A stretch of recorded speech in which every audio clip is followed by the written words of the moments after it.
5 a.m. This is the fastest. Yeah!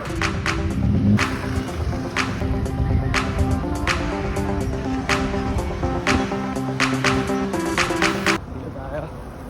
Just hit 1K. Whew. Far so good. Pahinga ako kanina. Pag-abound sa stoplight. Dito na. Tayo. Hindi ko lang sa mapunta. Check na natin. So, dadalhin yung mga daan dito. Tawid tayo. Switch lane, switch lane. 2KM na tayo.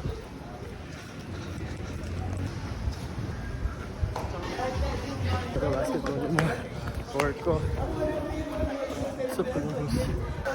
Manila Cathedral. Merong bazaar. Basking. Nakatrip muna. Let's see saan tayo makakaikot dito. Iba dito eh. Ikot lang tayo. At Santiago. Saan dito nasa church. May laundaan dito eh. Ikot tayo. Gate 1 ang pinagawa natin. Ikot tayo.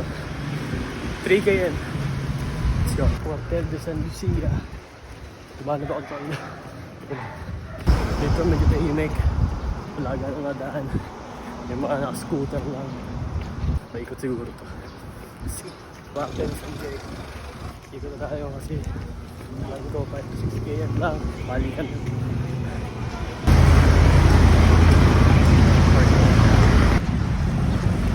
Ikot na tayo.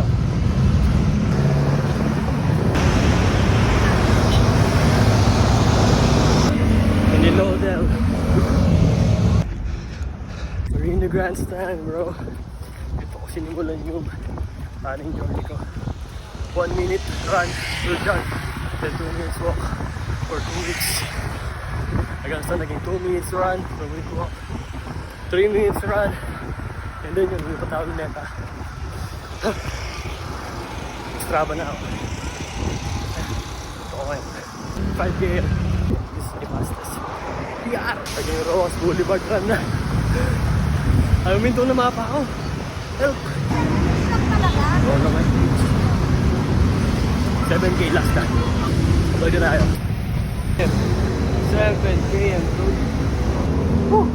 7KM ako. Oh my god.